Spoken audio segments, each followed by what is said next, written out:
তো বন্ধুরা দেখো, আজকে একটুখানি অন্য রকমের ভিডিও নিয়ে চলে আসলাম। ভিডিওটা হচ্ছে, দেখো এই যে চশমাটা ভেঙে গেছিলো, এটা কিন্তু আমি সাঁটাইছি, মানে ফেভিকুইক দিয়ে সাঁটিয়েছি।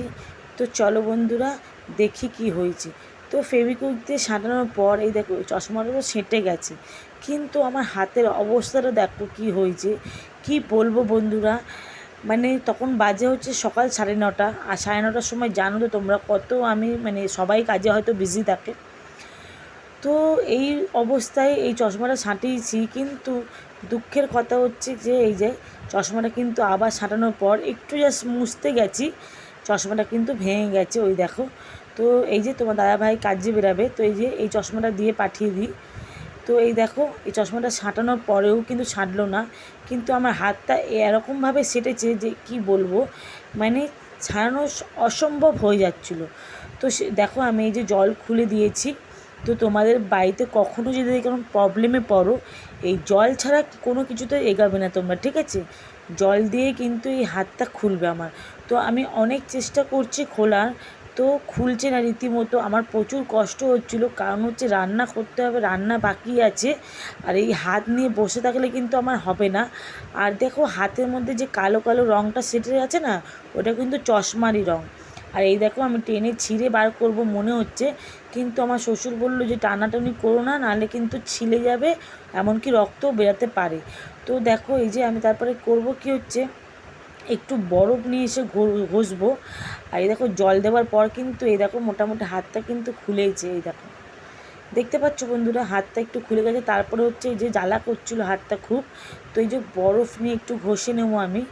আর তোমাদের কখনও যদি এরকম প্রবলেমে তোমরা পড়ো, তাহলে কিন্তু তোমরা সব সময় কিছু না করে তোমরা কিন্তু জলের মধ্যে হাতটাকে যতক্ষণ ভিজিয়ে রাখতে পারবে, ততটাই কিন্তু তোমাদের ভালো হবে। তো এই যে একটুখানি দেখো খুলছে না, এই যে এইটা জয়েন্টটা, আমার মনে হচ্ছিলো, বিশেষ করবে না যে এটা ছিঁড়ে ফেলে দিই, কিন্তু এই ছিঁড়লে যে রক্ত বেরিয়ে যাবে, আমার খুব হাতটা জ্বালা করছিল। তো সেই জন্য আর ওটা করিনি, আমি বরফ দিয়ে একটু ঘষছিলাম, কারণ হচ্ছে বরফ দিলে একটু ভাল লাগছিলো হাতটা। আমি কন্টিনিউ এটাকে ঘষছিলাম, এই দেখো, কিন্তু এটা ছাড়ার নামই করছিল না বন্ধুরা। তো কি করব, শেষমেশ এই দেখো প্রচুর পরিশ্রম করতে হয়েছে হাতটা। এত বিরক্ত ফিল করছিলাম আমি কি বলবো, কারণ হচ্ছে রান্না করার সময় ঘরের কাজ ছিটানো পড়ে রয়েছে, আমি মানে কিছুই করতে পারছিলাম না এই হাতটা নিয়ে। তো তোমরা যে যেখান থেকে আমার ভিডিওটা দেখছো তাদেরকে অসংখ্য ধন্যবাদ আর ভালোবাসা রইল। আমার চ্যানেলে নিত্য নতুন ভিডিও দেখতে তোমরা কিন্তু আমাকে সাবস্ক্রাইব করে নিও, আর আমার যে সমস্ত ভিডিও দেব তোমাদের হয়তো ভালো লাগবে দেখতে। তো দেখো ফের আমি আবার হয়েছে কি, আমি জলের মধ্যে হাত দিয়ে রেখেছি, কারণ হচ্ছে জল ছাড়া এটা কোনো উপায় নেই। তো বেশ কিছুক্ষণ জলে এই যে হাতটা ধোয়ার পর দেখা যাক ছাড়ে কি না, আদৌ কি রক্ত বেরাবে কি না সেটাও বুঝতে পারছি না বন্ধুরা। তো দেখো শেষমেশ এই যে জলে অনেকক্ষণ ধরে আমি চুপিয়ে রয়েছি।